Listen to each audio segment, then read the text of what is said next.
Hello. അപ്പോൾ പനി വന്നതിന് ശേഷം ഭയങ്കര ശോകാണെന്നേ. ഭക്ഷണമൊന്നും കഴിക്കാനേ പറ്റുന്നില്ല.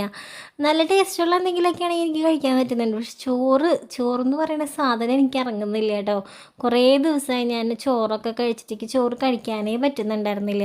അപ്പോൾ ഉച്ചയ്ക്കും ചോറെടുത്തു കഴിക്കാൻ നോക്കിയിട്ട് എനിക്ക് ഇറങ്ങുന്നുണ്ടായിരുന്നില്ല. പക്ഷേ ഒരു 4 മണിയൊക്കെ 3:30ഒക്കെ ആവാറായപ്പോഴേക്കും വിശന്നിട്ട് പാടില്ല കേട്ടോ. എന്തെങ്കിലുമൊക്കെ ഉണ്ടാക്കി കഴിക്കണം എന്ന് തോന്നി. അപ്പോൾ ഇപ്പോൾ നമ്മുടെ ഗോതമ്പടയമ്മയാണ് കേട്ടോ പിടിച്ചേക്കുന്നത്.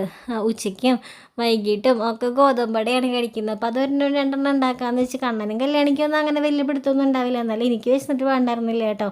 അപ്പോൾ അങ്ങനെ നമ്മുടെ ഫ്രണ്ടിലൊരു വാഴത്തോപ്പ് ഉണ്ട്. അവിടെ ആ ചേട്ടൻ ഇങ്ങനെ വാഴയില വേസ്റ്റ് വന്നതൊക്കെ വെട്ടിയിടും. ഞാനല്ലാതെ അതുമൊന്നും എടുക്കാനൊന്നും പോകാറില്ല. അപ്പോൾ അങ്ങനെ കുറേ വാഴയിലൊക്കെ കിടക്കുന്നുണ്ട്. അപ്പോൾ അതൊക്കെ എടുത്തിട്ട് വന്നിട്ട് നമ്മുടെ അട ഉണ്ടാക്കാനൊക്കെ നിൽക്കുമായിരുന്നു. ഉണ്ടാക്കി കുറച്ചൊക്കെ ആക്കി വന്നപ്പോഴേക്കും കല്യാണിയുടെ സ്കൂളിൽ ബെല്ലടിച്ചു വിട്ടു. അപ്പോൾ വേഗം കണ്ണനെടുത്ത് സ്കൂളിലേക്ക് പോവാം.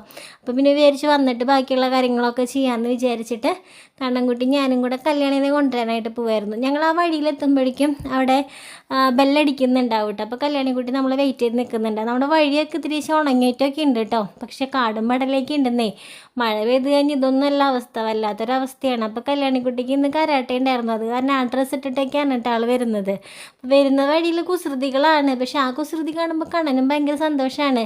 പക്ഷെ ഞാൻ ഈ ഭക്ഷണം കഴിക്കാത്തത് കാരണം എനിക്ക് നടക്കാൻ പറ്റാത്ത പോലെയാണ് കേട്ടോ ഞാൻ വരുന്നത്. അപ്പോൾ കല്യാണം എന്നെ പുറകിൽ നിന്നൊക്കെ തള്ളുമ്പോൾ ഞാൻ പറയാം, ഞാനിവിടെ വീണ് കഴിഞ്ഞ് രണ്ടാളും കൂടെ എന്നെ പൊക്കി കൊണ്ടുകൊണ്ട് വരട്ടെ എന്നൊക്കെ പറഞ്ഞിങ്ങനെ നിൽക്കുമായിരുന്നു.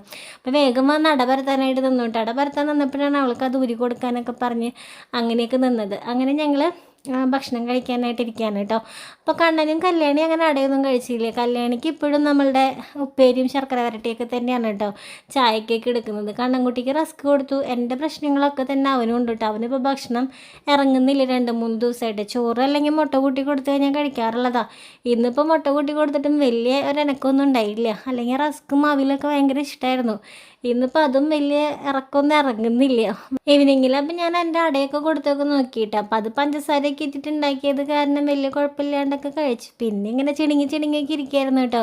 അപ്പോൾ കല്യാണിക്ക് ഞാൻ കൊടുക്കുന്നത് കാണുമ്പോഴേ ഒരു കുഞ്ഞു കുശുമ്പൊക്കെ ഉണ്ടാവും. അപ്പോൾ ആ കുശുമ്പ് തോന്നിയിട്ടെങ്കിലും കഴിക്കട്ടെ എന്നൊക്കെ വിചാരിച്ചിട്ട് ഞാൻ അടയെന്നൊക്കെ നുള്ളി കല്യാണിയുടെ വായിലും വെച്ച് കൊടുത്തു കേട്ടോ. അപ്പം അമ്മ എന്തിനാ കല്യാണിക്ക് കൊടുക്കുന്നത്, എനിക്കിതായോ എന്നൊക്കെയുള്ളൊരു കുശുമ്പ് കയറിയിട്ടെങ്കിലും കണ്ണം കഴിക്കാറുണ്ട് കേട്ടോ.